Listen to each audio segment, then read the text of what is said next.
Hello everyone, welcome to current affairs by RHP. आज के इस सेशन में हम डिस्कस करेंगे डेली करंट अफेयर्स ऑफ 19 जनवरी 2026 जो आपके आने वाले एग्जाम के लिए इम्पोर्टेंट है। चलिए शुरू करते हैं आज के इस करंट अफेयर्स सेशन को। Question number 1, the world bank projected India GDP growth rate for financial year 26। कितना प्रेडिक्ट किया है? 7.2। In its global economic prospect report, world bank projected 7.2% GDP. कौन सा रिपोर्ट है? Global economic prospect report. अब तो हम जानते हैं वर्ल्ड बैंक के बारे में। वर्ल्ड बैंक का इस्टेब्लिशमेंट कब हुआ है? 1944। हेडक्वार्टर कहाँ पे है? Washington DC USA. World Bank के करंट प्रेसिडेंट कौन है? Ajay Banga. Next question number 2, which statutory body has formed a 15-member expert committee to design an assured payout framework under NPS national pension system? और इसका answer है pension fund regulatory and development authority ने एक 15 member expert committee बनाई है। किसके लिए? NPS withdrawal के लिए। The pension fund regulatory and development authority under the Ministry of Finance has constituted a 15-member high-level committee to develop a regulatory framework for assured payout under NPS. The committee is chaired by yes Shahu. कभी कभी exam में ऐसा भी पूछा जा सकता है कि जो कमेटी बनाई गई है इसके चेयर कौन है? तो कौन है इसके chair? S Sahoo, former chairperson of the insolvency and bankruptcy board of India. अब हम पीएफआरडीए के बारे में जानते हैं। Pension fund regulatory and development authority was established in 2003 and accorded statutory status under PFRDA Act 2013 operating under Ministry of Finance। Ministry of के finance के under operate होता है। The authority aims to develop and regulate the national pension system and Atal Pension योजना to ensure old age income security for Indian citizens. ये जो दो scheme है इसके रेगुलेट करता है पीएफआरडीए। और पीएफआरडीए का हेडक्वार्टर कहाँ पे है? New Delhi. Question number 3, the 9th international spice conference will be held in? कौन से स्टेट में होने वाला है 9th international spice conference? Kochi, Kerala. 9th International Spice Conference will be held in Kochi, Kerala from 23 to 26 February। कब से होने वाला है? 23 to 26 February 26।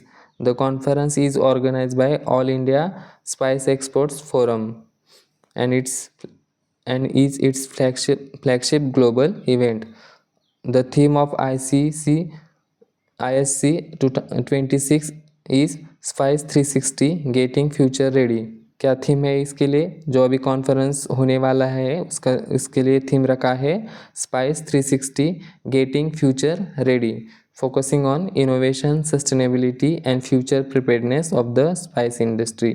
The conference will be inaugurated bye Amitabh Kant, former G20 Sherpa, who will deliver the keynote address on transforming agro industry, innovation, inclusion and global leadership. The guest of honor will be Martin Sontag, CEO of Otera, who will speak shaping the next decade of food and nutrition। तो आपको यह एक चीज़ याद रखनी है। कौन से addition का कॉन्फ्रेंस है? 9th एडिशन का 9th इंटरनेशनल स्पाइस कॉन्फ्रेंस। और कहाँ पे हुआ है? कोची, केरला।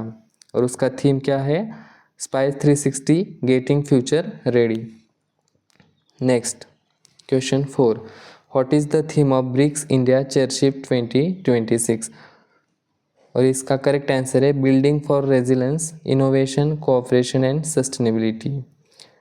जो ब्रिक्स 2026 का जो चेयरशिप है वो अब इस साल इंडिया के पास है। India will hold BRICS chairship from 1 January to 31 December 26। इस साल के लिए इंडिया के पास है chairship. This is India's 4th BRICS chairship and coincides with 20th anniversary of BRICS. The new logo, theme and website were launched on 13 January 26 in New Delhi by Union Minister Dr. S. Jaishankar. The theme is building for resilience, innovation, cooperation and sustainability inspired by PM Narendra Modi's humanity first vision. इसके लिए जो theme रखा गया है वो किससे inspired है? PM Narendra Modi's humanity first vision. The BRICS India 26 logo is inspired by lotus flower, symbolizing tradition blended with modernity. Lotus petal represents unity and diversity of BRICS nations, while the Namaste gesture reflects respect and harmony. The official website brics2026.govern.in serves a central digital platform for meetings, initiatives and outcomes during 2026. जो एक website बनाई गई है brics2026.gov.in, इसका purpose ये है जो भी इस साल में मीटिंग्स हो गए, इनिशिएटिव्स हो गए और उसके जो कुछ आउटकम्स हो गए वो सारे इस वेबसाइट पे आपको पता चल जाएंगे। ब्रिक्स कब फॉर्म हुआ था? 2006। इसमें कंट्रीज़ कौन कौन से आते हैं? Brazil, Russia, India, China, south Africa. First summit हुआ था रशिया में इन 2009। पहले ये ब्राज़ील, रशिया, इंडिया और चाइना ये चार ही कंट्रीज़ इसमें शामिल थे। साउथ अफ्रीका 2010 में ऐड हो गया। अभी लेटेस्ट मेंबर कौन ऐड हो गया है ब्रिक्स में? इंडोनेशिया इन 2025 और करंट मेंबर्स है इसके total 11। Question 5. The second global summit on blue food security, See the Future 26 was held in which country? और इसका आंसर है Israel.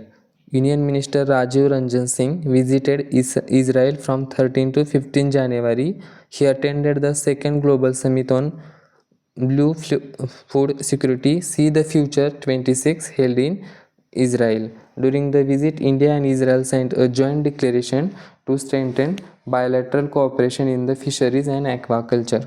The visit marked an important step in deepening India-Israel strategic partnership in the fisheries and aquaculture sector.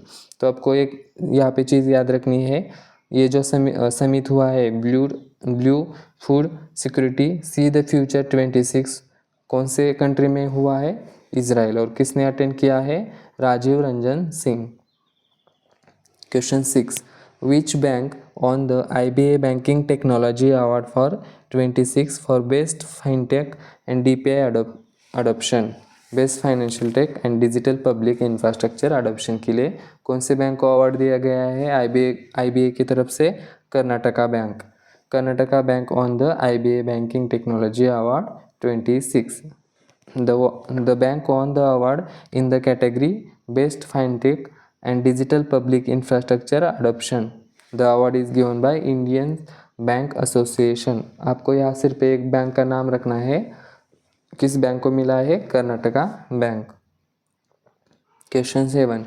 Which state topped the Export Preparedness Index 2024 among large states released by NITI Aayog? NITI Aayog ने हाल ही में एक report release किया है, क्या नाम है उसका? Export preparedness index. और इस लास्ट स्टेट कैटेगरी में कौन सा स्टेट टॉप पे है? Maharashtra. NITI Aayog release the export preparedness index to assess the export readiness of the Indian states and union territories. तो टॉप पे है महाराष्ट्र, सेकंड पे है तमिलनाडु एंड थर्ड पे है Gujarat. The index evaluates exports performance during financial year 21-22 to financial year 23-24।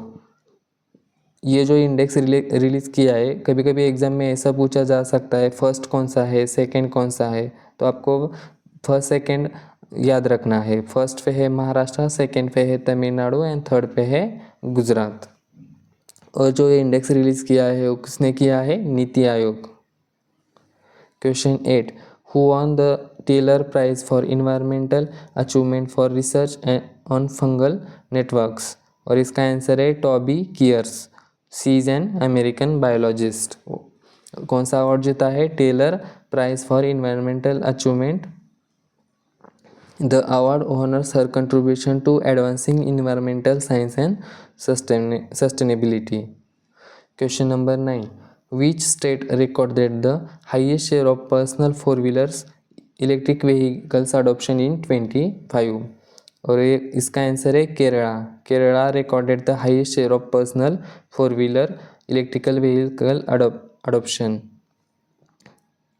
Easy access to home charging made electric car ownership more convenient and cost effective in the state. इसकी वजह से Kerala top पे है।